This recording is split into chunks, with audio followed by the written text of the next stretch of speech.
Now, the Saudi crown prince is accused of dispatching a group of hitmen to kill a former top Saudi intelligence official, Saad al-Jabari, who's in exile in Canada. Now, the allegation has been revealed in a lawsuit filed by al-Jabari in Washington, D.C. The hitmen were allegedly sent by Mohammed bin Salman just days after journalist Jamal Khashoggi was murdered inside the Saudi consulate in Istanbul in October 2018. Now, they failed to get past the borders at Toronto's airport, but the lawsuit alleges that al-Jabari's life remains in dire peril. Al-Jabari is seeking damages from the Crown Prince for allegedly orchestrating an attempted judicial killing and for violating international law. Well, for more, let's now speak to our correspondent Mike Hanna, who's in Washington, D.C.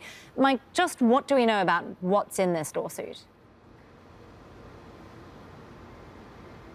Well, along with what you said in the introduction there, the case has been issued here in the district court in D.C. Saad al-Jabari was believed to have had strong connections to U.S. intelligence. He served as a senior official in Saudi Arabia for a long period of time and then left that country back in May 2018 and went to Turkey first and then Canada, where he took up residence. In October, as you mentioned, he received warnings, it is said, that a Saudi hit squad was after him. This is at the same time as Jamal Khashoggi was murdered in Istanbul. Once again, he immediately took steps to try and protect himself and his family. But the hit squad, known as the Tiger Squad, according to the court papers, was denied entry at the Pearson airport. They were turned back. But what has subsequently happened is that 2 of his children were detained in Saudi Arabia, and they are still being held there, according to the court papers, which in what is described as human bait, to lure him out so that the Saudi government can deal with him.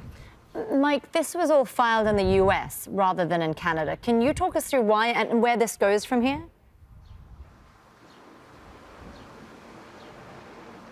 Well, it's been filed in the US predominantly because of al-Bari's ties to US intelligence. Also, in his court papers, there is a lot about Saudi-US relations, which does have an immediate context in terms of being filed here in Washington, D.C.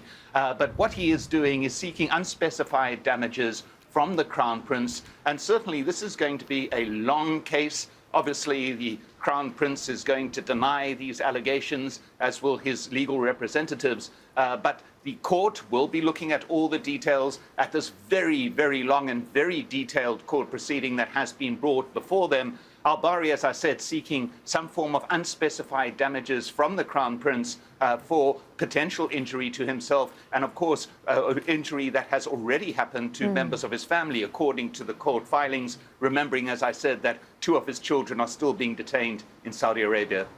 Mike Hanna there in Washington, D.C., with all those details for us. Thank you very much, Mike. Well, we can now also speak to Imad Harb. He's the Director of Research and Analysis at the Arab Center, Washington, D.C., and he joins us now on Skype from there. Imad, let me start by asking, are we seeing a pattern emerge here? Of course we are. Unfortunately, this is, these are that Mohammed bin Salman unfortunately has resorted to before. We know of the Khashoggi murder. We also know that a lot of people inside Saudi Arabia are either thrown in jail or disappeared. It is very, very plausible, very possible that he would do something like this. But at what price? This is the problem. The price is the reputation of the Kingdom of Saudi Arabia. If he cannot stand some criticism or things of that nature, it's very, very tough to rule a kingdom with this kind of record. Imad, as you say, we do know what happened with Jamal Khashoggi. Just how many other dissidents are in the same position, potentially being targeted abroad? I personally do not have necessarily a actual number, but I know that there are women and men all over the world, in Germany and France and the United States and Canada, who have really basically run away from Saudi Arabia because they are afraid of repercussions from the government, and which is now totally in the hands of Mohammed bin Salman. So I mean, it's unfortunate. It's really that's the only thing I can say. I don't think Saudi Arabia deserves to really have this kind of reputation. You mentioned some reputational damage there for Riyadh. I mean, this is a lawsuit filed in the US. What's the significance of that? Could we potentially see some political fallout here in the relationship between Riyadh and Washington, D.C.?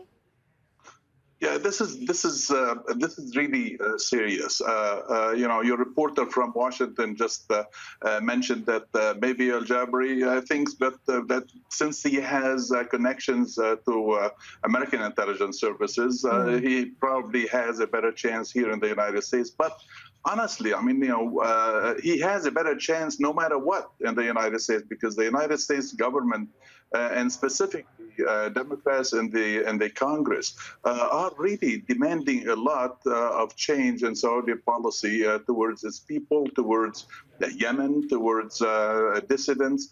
So he does. This is as far as I'm concerned, this is a very smart move to start to do this in Washington, because specifically there is a political support, so to speak, to a case of this sort. Well, let me ask you then how this might be being viewed in Saudi Arabia. How is MBS being viewed, especially in the wake of Khashoggi's murder? Are you kidding? I mean, he should really heed what's happening in the United States regarding Saudi Arabia. You know, we don't necessarily 100% know what's going to happen after November 3rd, the presidential election, but it's likely that Joe Biden is going to come to the White House, and it's likely that the Democrats are going to take control of both the Congress, chambers of Congress, the House of Representatives, and the Senate. So he better really try to amend, so to speak, his record. He better really know that what might be coming may not be necessarily to his liking. Imad Hub there from the Arab Center, Washington, D.C. Always great to get your insights here on Al Jazeera. Imad, thank you for being with us. Thank you.